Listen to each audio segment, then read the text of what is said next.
Yun oh. Madi ka marigatan, boss? Okay, ingat boss, salamat. Uwi po ng Ilocos si Bossing. Umuulan pa. Buti na lang, always ready si Bossing. Boy Scout, nakakapote. Gabi din. Tag-ulan na mga kabro. Ayan, pasingit lang sa mga pumapalya ang motor kapag umuulan. Ito lang ang tanggalin nyo muna. Yung drainan ng gasolina dito sa may ilalim ng karburador. Yan, yung drainan ng gasolina, yung hose sa ilalim ng karburador. Ngayong tagulan, tanggalin nyo muna. Yan, yung ilalim ng karburador, yung hose dyan, tanggalin nyo muna. Kapag nababasa yon, isa yon sa magiging cause ng palya kapag tumatakbo, lalo na pag nababasa yung motor ninyo. Lalo na natatalsikan ng tubig sa bandang ilalim sa likuran ng gulong. Yan.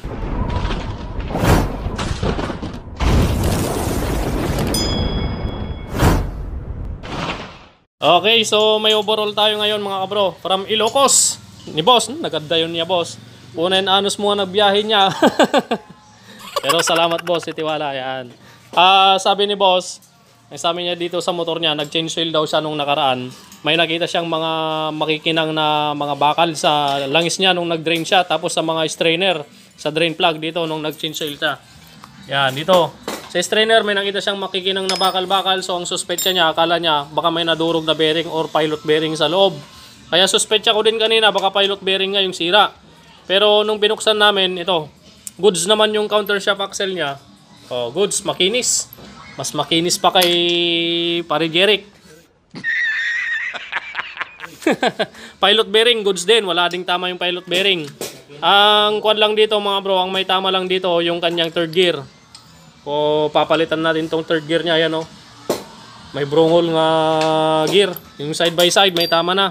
Kaya papalitan natin ng third gear. Tapos ngayon, papalitan din natin ng clutch lining. Tapos diretso convert na sa 150cc lang. Medyo nabitin yung budget ni boss sa 175cc. Kasi medyo papalitan pa natin ng mga ibang pyesa. Kaya hindi kinaya sa 175cc. Tapos isa pa dito sa idle gear niya. Yan, idle gear. Makikita nyo dito sa tanso. Yun, kitang-kita nyo. Nabura na yung mga bilog. Wala na yung mga bilog-bilog dyan sa may tanso niya. At malakas na ang kalog. Yan. Ipakalog na natin Pare Jerico. Pare Jerico. Alright. Ito yung idle gear. Ayan, napakalakas na ng kalog. Kaya papalitan natin to ng steel bushing. Yung kakabit natin dito. Mas matibay, pang matagalan. Alright, so convert natin sa 150cc. Papaluwangin natin tong kanyang crankshell. Yan. Papaluwangin natin to. Tapos, wala na, salpak na lang. Ito naman, motor ni boss from Urdaneta City, Pangasinan. Tune up, change oil. Dahil mahirap daw pandarin. At kusang namamatay kapag, lalong-lalo na kapag sa stoplight, namamatay daw. Tapos minsan mahirap pandarin. Kaya, tune up, change oil. Pinalagyan din niya ng headlight switch. Tsaka LED switch dito. Napanood lang ni Kabro yung video namin sa Facebook. Yan, so nakita niya yung in-upload natin na tune-up natin na Barako din, Barako 2. So namanghayata siya sa tune-up natin na one click, kahit mainit or malamig, one click. Ayun no. So sana palamigin muna natin mamaya, tignan natin kung one click. Ano brother? Ayos lang? Sige. Palawangin muna natin ng crankshell nito para may salpak natin yung 150cc na cylinder block. Bumili tayo ng block pala, Skygo. Ito. Skygo assembly. Skygo block, cylinder block assembly. Yan. Skygo, baka naman kahit kalendaryo lang. Piston kit. Update sa mga conversion natin. TMX 125 Alpha convert sa 150cc lang to mga bro, dahil nabitin ang budget ni Bossing from Ilocos. Napakalayo boss. So panggilid conversion pa to, pang TMX 155 or Motorstar 200cc yung panggilid na kakabit natin. Ayun o, Motorstar, Motorstar at Motorstar. Ito yung plastic niya mga bro. Okay, panggilid set Motorstar 200. At update din dito sa motor ni Kabro from Moncada Tarlac. Nasaan na si Kabro?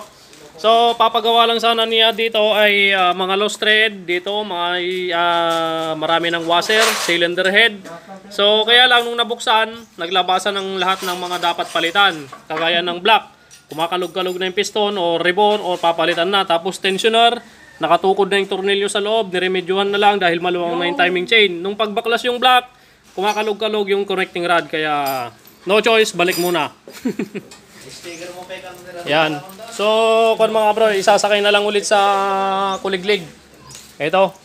Sasakay na lang ulit to, iuwi muna dahil kung bibili ng pyesa si Gabro, abot siya ng more or less 7,000. Sabi namin sa kanya, kaya pinagdesisyon namin siya. Kung papagawa niya or bibili ng second hand na Rusi. Eh sabi ko naman sa kanya, kuha na lang siya ng second hand na Rusi kasi yung Rusi na i-upgrade ng CC. Or naku-convert sa 200cc 175. Eh ito, medyo mahirap i-convert to. Madalang lang yung may mga conversion na plug and play na cylinder block nito. Kaya good decision ka bro. From Moncada. Yo. Good decision. Boss. Ayun si boss. Madam Donya. At sa kanyang dalaga. From Moncada, Tarlac. Shot puno. Gasolina. Sakay na natin. Okay. Shoutout din pala, Baon Glass and Aluminum Supply from Moncada. Yung pwesto nila dyan sa Moncada. Yung kulong-kulong yung isa. Hindi nyo muna kukunin to kasi hinintay ko pa yung pang-retread ko dun sa may takip ng magneto para malagyan natin ng isang tornilyo dun sa may magneto cover. Kasi nakanganga, iisa lang tornilyo sa ilalim lang. Okay? So, Boss Baon, Glass and Aluminum Supply, chat ko na lang kayo or text na lang kita kung pwede mo nang kunin yung kolong-kolong mo. Yan. Sakay na natin doon sa kuliglig ulit yung motor ni Kabro. Siyempre, shoutout din dito, nag-overhaul ng Big Bike Enduro. Ayan, ang laki ng chassis, Isang bitbitan lang. Okay, ayan, sinasakay na. One eternity later. One eternity later, mga kapro, tapos na natin tong conversion natin sa 150cc ni Bossing from Ilocos. Oh my God! Wow! First town lang ng Ilocos, boss. Yan. Pero malayo pa rin yun, mga kabro, Ilocos. So, conversion 150cc lang to, mga kabro. Sana, sabi ni boss kanina, may nalaglag nung nag-change oil siyang mga bakal-bakal na magikintab. Pero nung binuksan namin kanina, wala naman. So, nakamenos gastos si boss sa mga pyesa, counter shaft, pilot bearing. Kaya ngayon ang ginawa natin, conversion na lang sa 150cc. Okay, so salpak na natin to, mga bro, dun sa chassis. Ayan, nire-ready na ni brother Joby Kianan. Sasalpak na ni pari Jeric Austria. At yung tatlong doon, busy sa ML Mobile Legends. Okay, update mamaya pag naisalpak na natin to, itong makina, papandarin na natin yan. Boss, anong pangalan mo, Gayam? Al. Si Kabro Al from Ilocos. Shoutout, boss, salamat. Okay. Okay, tapos na yung conversion natin, mga kabro. Start natin. Yo, okay na. 150cc conversion, mga kabro. Ang ginamit nating cylinder block dito, pang Skygo, mga kabro. Yan, Tapos cylinder head, CG150. Okay na. Si boss uuwi na maraming dala ngayon. Ayan, nakabox yung mga dala niya ngayon. Kasi kaninang dumating siya, wala siyang dala-dalang box. Ngayon, meron na. Yung mga nagpalitan niya ng pyesa. Boss, maraming salamat dahil kahit malayo nagpa-share ka dito, dumayo ka. Ayan, from Ilocos, si Bossing napakalayo. Maraming salamat sa tiwala, boss. Bigyan natin ng tali si boss. Hanap muna tayo ng tali para may tali niya dito. Boss, ingat Agyaman kami. Ingat sa biyahe. Takbong pogi lang Iyon Madi ka marigatan, boss? Okay, ingat boss, salamat. Uwi po ng Ilocos si Bossing. Umuulan pa. Buti na lang, always ready si Bossing. Boy Scout, nakakapote. Gabi din. Tag-ulan na, mga kabro. Ayan, pasingit lang sa mga pumapalya ang motor kapag umuulan. Ito lang ang tanggalin nyo muna. Yung drainan ng gasolina dito sa may ilalim ng karburador. Yan, yung drainan ng gasolina, yung hose sa ilalim ng karburador. Ngayong tag-ulan, tanggalin nyo muna. Yan, yung ilalim ng karburador, yung hose dyan. tanggalin nyo muna. Kapag nababasa yon, isa yon sa magiging cause ng palya kapag tumatakbo, lalo na pag nababasa yung motor ninyo. Lalo na natatalsikan ng tubig sa bandang ilalim sa likuran ng gulong. Yan.